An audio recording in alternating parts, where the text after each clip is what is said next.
Hey there, today we are looking at 6 of the most haunting last photographs ever taken with wild animals. From a solo traveler in Australia who drifted away from his snorkeling group to photograph something almost invisible in the water, to a retired circus performer in Spain who walked into an elephant enclosure with a camera, fully aware of what the animal was showing him that morning. But first, we go to South Africa, where a 26-year-old woman on a luxury family vacation crawled past a marked safety boundary looking for a lost ring and found a lioness resting in the dark less than 5 feet in front of her. The 12th of October, 2020, the afternoon heat on a private game reserve in South Africa had turned into something slow and warm. Chloe Stevens, aged 26, had been at a luxury safari lodge for 4 days with her family. It was supposed to be the easiest day of the trip. Instead, it became the one nobody would ever forget. The lodge sat inside an unfenced private reserve. No walls, no fences, just a marked boundary line and a few warning signs telling guests where to stop. Every visitor heard the same thing at check-in: do not cross that line. Wild animals move through that land every single day. Chloe had grown up in a city her whole life. She had never been close to a wild animal before this trip, but the lodge felt so safe and so clean that the wilderness outside started to feel like a painting on a wall. Something to look at, not something to fear. She was wearing her late grandmother's diamond ring that afternoon. It was a little loose, but she never took it off. During her walk, she caught her foot on a tree root and fell hard. The ring slipped off the moment she hit the ground and landed somewhere inside a thick thorn bush, just past the warning signs. She brushed the dirt from her clothes and searched for the ring until she saw it in the thorny undergrowth. For a moment, she hesitated. Then she ignored the signs and stepped across the line. I think our brains are quick to trust places that feel organized and secure. The paths, the buildings, and the staff all make danger seem far away. But once you step beyond the boundary, you're in the animals' world. They don't recognize the sign that people put up. Chloe got down on her hands and knees and crawled into the brush. It was dark there. The thorny branches were so thick they blocked out the afternoon sun completely. She could barely see 2 feet ahead of her. She pushed deeper, moved branches out of the way, felt through the dirt with her fingers, and found the ring. She grabbed it. As soon as she looked up, there was a lioness sitting in the shade, right in front of her, less than 5 feet away. It had been there the whole time. But Chloe did not react the way a sane person would. She didn't run. Instead, she pulled out her phone and decided to take a selfie. I have to stop here and be honest about something. We live in a world where the first reaction to anything unbelievable is to point a camera at it, not to think, not to move, to get the shot. If you did not capture it, did it even happen? That is the world social media has built around us. And I genuinely believe that reflex, the one that says, document this before you do anything else, is what kept Chloe from making the one move that could have saved her life. A photo for the gram cost her everything. The lioness looked directly into the lens. That image showed the animal at extremely close range. The full face in frame, the eyes sharp and clear in the shade. That was the last photograph Chloe ever took.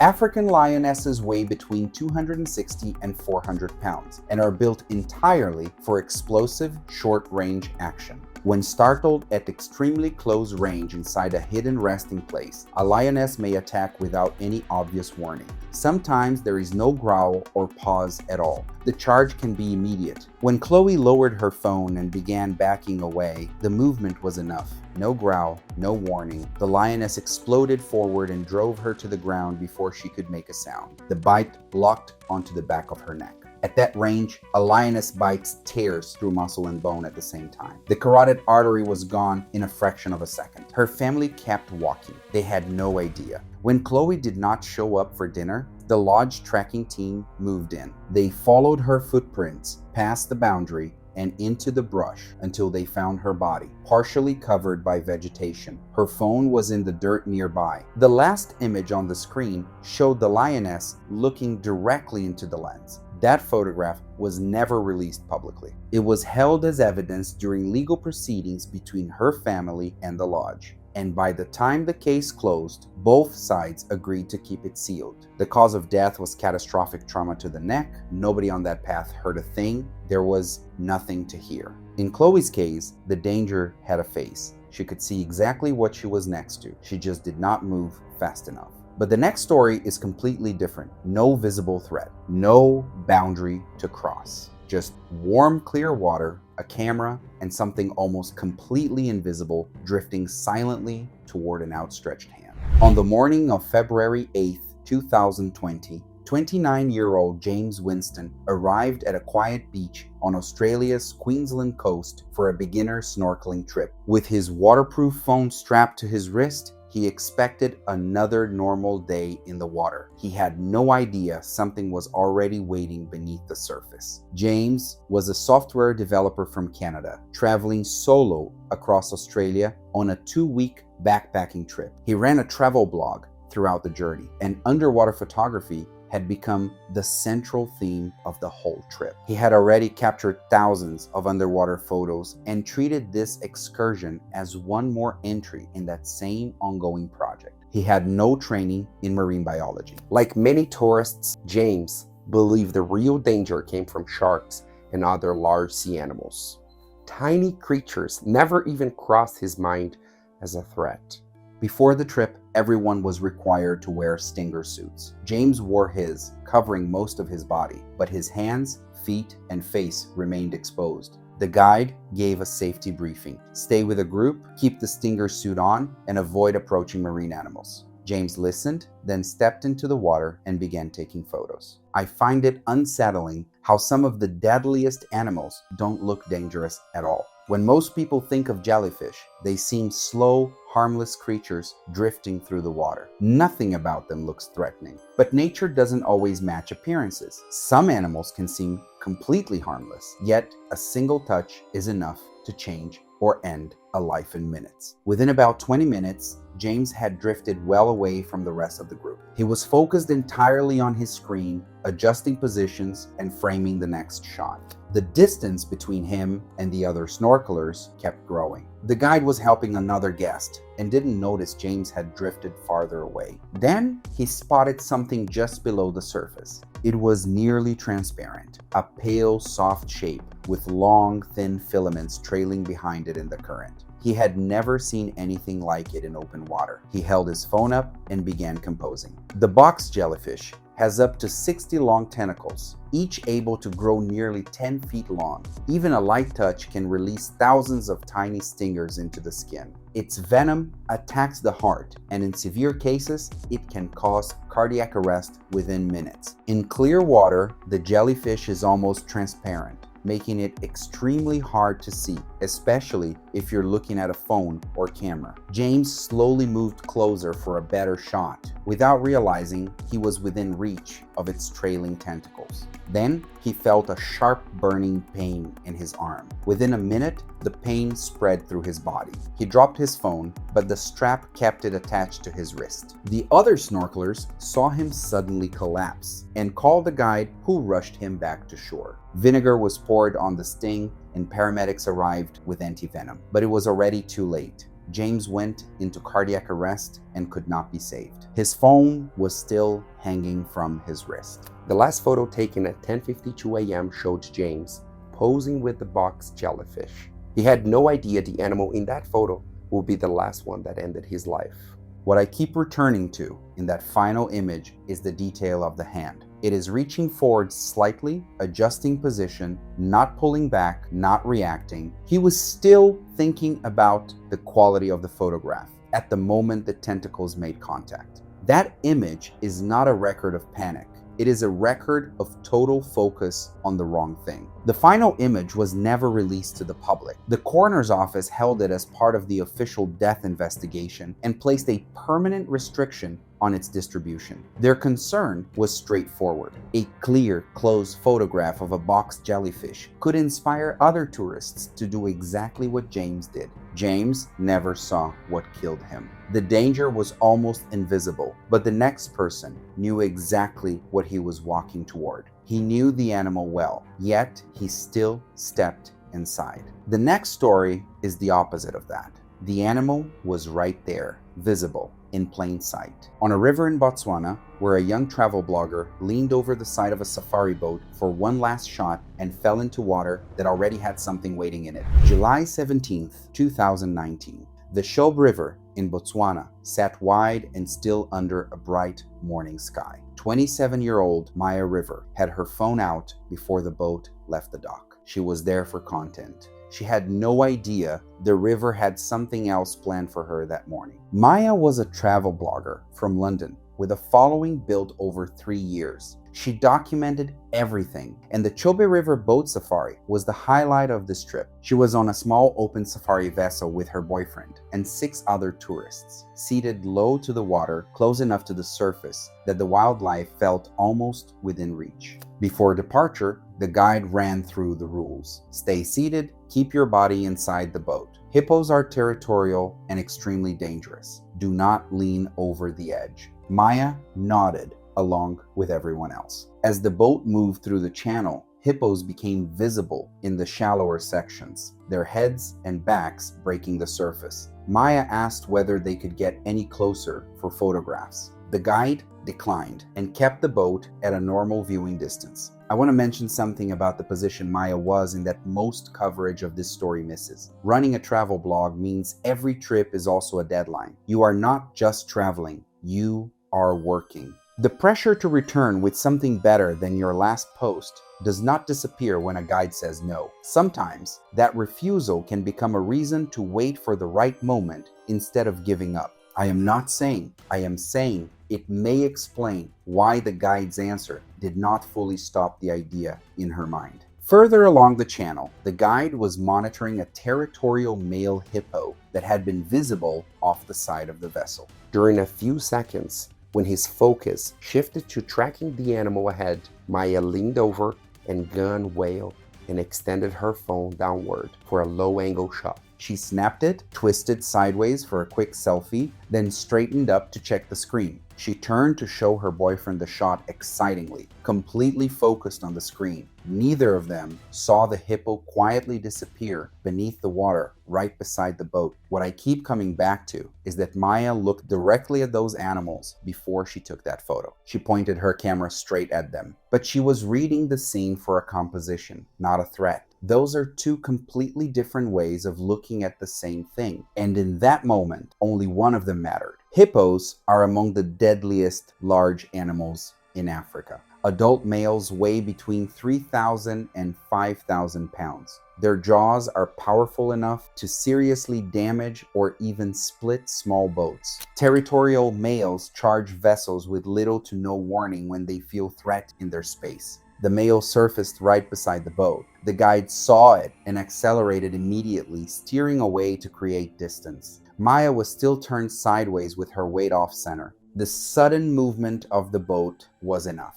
She went over to the side, she hit the water, and came up disoriented and splashing. The hippo reacted instantly to the noise and movement in its space. It drove into her with full body force and pushed her under. She surfaced once, struggling to stay up. The guide turned the boat back, but the animal was still in the water between them. By the time it was safe to reach her, Maya was gone. Her body was recovered from the river later that afternoon. Her phone was found the following day along the riverbank downstream. The last image was the selfie taken minutes before she fell. She was smiling at the camera. The hippos were visible behind her. Maya's family chose not to release the photograph publicly. It has never appeared online. Maya saw the animals the whole time. She just never looked at the right one. What comes next is different from anything we have covered so far. No river, no open water, no submerged threat beneath the surface.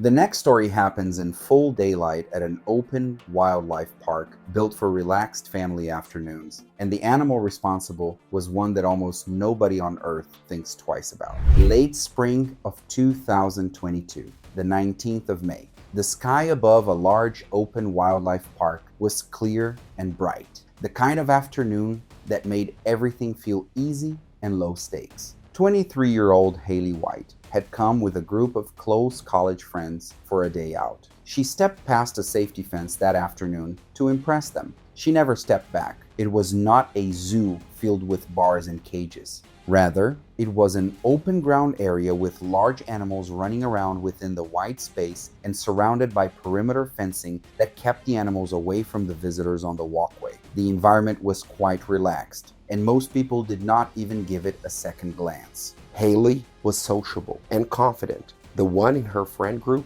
who set the energy for everyone else. She loved animals in the easy, casual way that most people her age did, through screens, from a distance, in a context that had never required her to understand what wild animals were actually capable of. When the group saw the reticulated giraffe eating near the perimeter fence, the majority of her friends backed off. This giraffe was almost 18 feet in height, and the massive size of the animal was enough to drive a few of them away from the fence. Haley laughed at them. She handed her phone to a friend, stepped over the low perimeter fence, and walked onto the grass toward the animal. At that moment, nearby staff were dealing with another group farther along the walkway, and no one reached her before she closed the distance. The animal did not move toward her. She moved toward the animal. I think this is the most overlooked pattern in wildlife incidents. We are wired to fear things that look dangerous. A giraffe eats, leaves, has gentle eyes, and looks like something off a children's bedroom wall. So the fear response never fires. But looking harmless and being harmless are two completely different things. The brain just never got that memo. Haley crossed the grass and positioned herself near the rear of the giraffe, close to its hindquarters. The animal stopped eating and turned its long neck slowly to look down at her. It did not walk away. It made no sound. Haley stayed where she was, turned her back to the animal, faced her friends at the fence, and smiled wide. One of her friends raised the phone and pressed the button. That image showed Haley smiling directly at the camera. Behind her, about 5 feet away, the giraffe filled the upper half of the frame. Haley's back was turned toward it, smiling at the camera, completely unaware of how close she had positioned herself to an animal weighing well over a ton. That was the last photograph taken of her. That photograph was never released publicly. The park took the phone as evidence the same day and locked the image as part of the investigation. By the time the case closed, Haley's family had already asked for it to stay private. What I find hardest about Haley's story is that she was not a trained keeper ignoring protocols. She was a 23-year-old trying to impress her friends on a day out. That social pressure, wanting to look brave in front of people you care about, is something almost every person reading this has felt at some point. The difference is that most people feel it somewhere the consequences are small. Haley felt it 5 feet from the back legs of a giraffe. Reticulated giraffes can weigh up to 3,000 pounds and stand nearly 19 feet tall. Their legs are their primary defensive weapon. A single kick from a giraffe has been documented as sufficient to kill an adult lion on contact. One connection is typically enough. A second after the photograph was taken, Haley laughed and suddenly hopped sideways.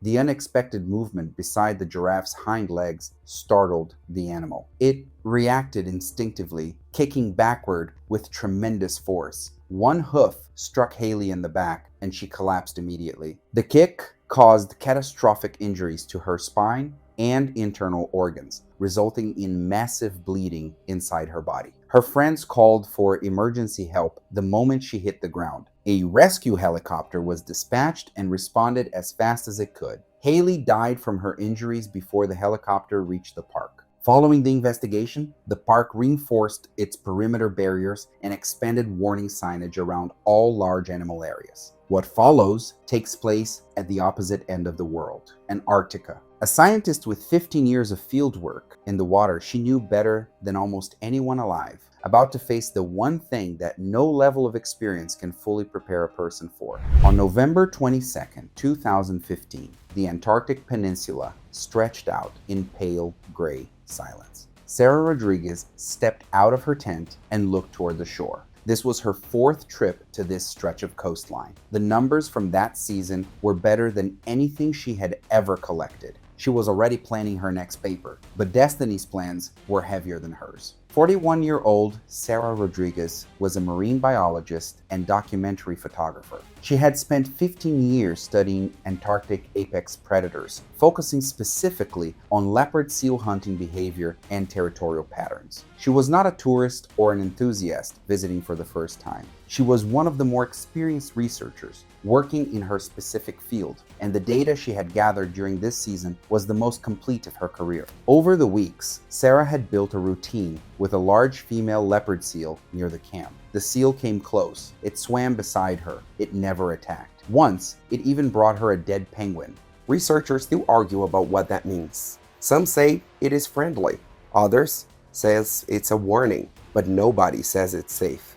This was the final day of the research season. The team was closing down the camp and preparing to leave. Sarah planned one last dive to collect underwater footage of the seal's swimming mechanics, a specific set of data she wanted before the season ended. Her dive partner stayed on the ice edge to watch from above and assist if needed. Earlier that morning, the seal had been feeding on a penguin carcass several hundred meters from the dive site. By the time preparations were complete, shifting ice, glare on the water, and increasing surface chop made it difficult to track the animal's position. After several minutes of scanning without another sighting, the team believed the seal had moved farther offshore, and Sarah entered the water. What gets me is this. Sarah was careful. She checked the surface. She had someone watching from above. She waited until there was no sign of the seal. She believed it had moved on. But underwater, visibility works both ways. The seal either remained out of sight or quietly returned after she entered. By the time anyone realized it was back, it was already too late. The leopard seal is the second largest seal in Antarctica and one of the only seals known to actively hunt warm-blooded prey, 12 feet long, over 1,000 pounds. It hunts from below, strikes upward, grips with its jaws, and shakes until prey stops moving. It does not happen often, but when it does, it looks exactly like a hunt, because it is. Moments after Sarah entered the water, the leopard seal suddenly appeared and seized her upper body with its jaws. Whether it had remained submerged nearby or returned unnoticed is impossible to know, but the attack happened with little warning. The bite caused serious injuries, but it was being held underwater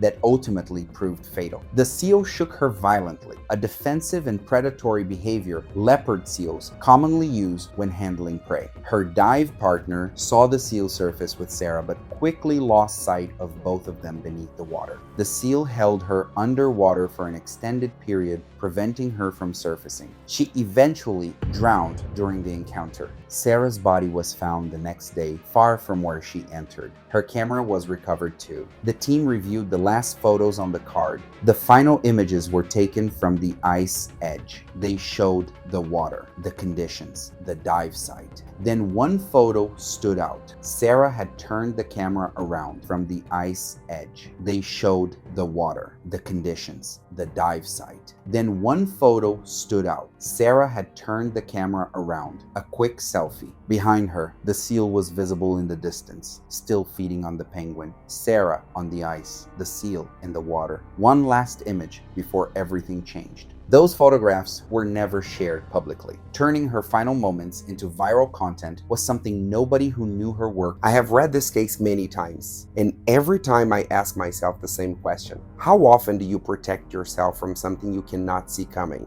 Sarah did everything right according to her observations. But wild predators do not always behave in ways we expect. Whether the seal mistook her for prey, reacted defensively, or simply responded to movement in the water may never be known. In its world, hesitation does not exist, and people are not given special treatment. The final story in this collection moves to a completely different setting. Not a remote coastline, not open water. A private sanctuary in southern Spain. In the middle of an ordinary June morning, where a man who had spent 30 years living alongside elephants walked into an enclosure containing something that no amount of prior history could protect him from. It was the morning of June 8th, 2013. Diego Morales had less than an hour to live. The sun crept over the Spanish elephant sanctuary, golden and quiet, as he unlatched the gate to an enclosure that should have stayed closed. The elephant inside was already stirring. Diego stepped in anyway. Looking back,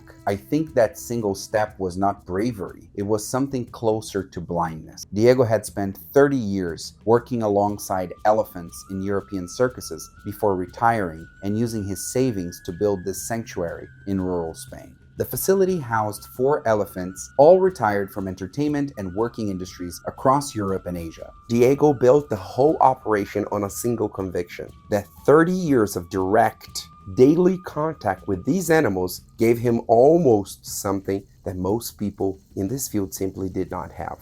That conviction was not invented. Proximity over decades produces a real and specific kind of knowledge. The dangerous part is what that knowledge can quietly start to feel like over time. Kibo was a 45-year-old African elephant who had spent 15 years in near total isolation before Diego brought him to the sanctuary. Diego had worked with him carefully and consistently over several years, building contact in slow, deliberate steps. The pattern had been stable. There had been no serious incidents. And that stability had done something gradual and difficult to notice. It had turned what should have remained a careful risk calculation into something that felt closer to routine. 30 years of experience had not prepared Diego for that morning. In a way, it had done the opposite. When Diego arrived at the enclosure, what he saw was not subtle. The temporal glands on both sides of Kibo's head were visibly swollen and leaking fluid down his face. Urine ran continuously down his hind legs. His posture was rigid, his weight pressed forward, and his full attention was locked on the female elephants housed across the barrier in the next space. Diego had seen this exact combination of signs before in working elephants. He had described it accurately to others. He knew the word for what he was looking at. He knew everything, but still decided to enter anyway. He had his camera with him. He said he needed photos for the vet who was coming later that week.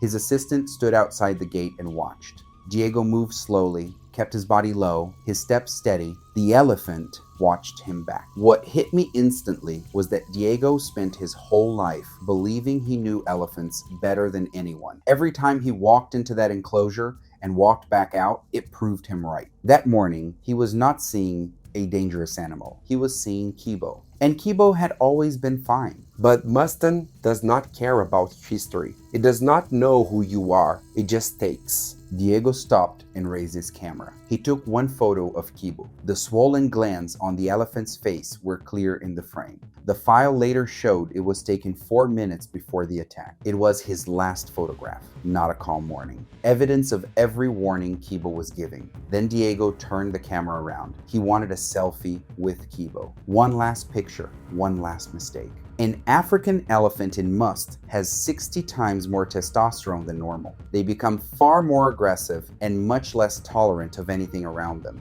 It is not just anger, it rewires the animal completely. Even familiar people can suddenly become targets. No bond, no history, no years of trust can stop them once they decide. And they weigh over 10,000 pounds. Kibo suddenly lunged. 3 seconds later, everything was over. The charge came fast. Diego's assistant outside the gate could not even shout. Kibo's right tusk hit Diego in the stomach on the first strike. The wound was too bad to survive without surgery right away. Kibo then put his whole weight on Diego's chest and crushed his ribs into his lungs. Diego died there in minutes, unable to breathe. His assistant called for help and made loud noises to try and pull Kibo away. But Kibo would not move until the vet team came and gave him drugs to calm down. The inquiry checked his camera and found the last photo with him. The photograph was never made public. Diego's family made that decision themselves without any legal pressure. Their reasoning was simple. The last image Diego ever took showed every warning sign of a must episode in full display on Kibo's face. Releasing it would have immediately raised the question of why he still walked in.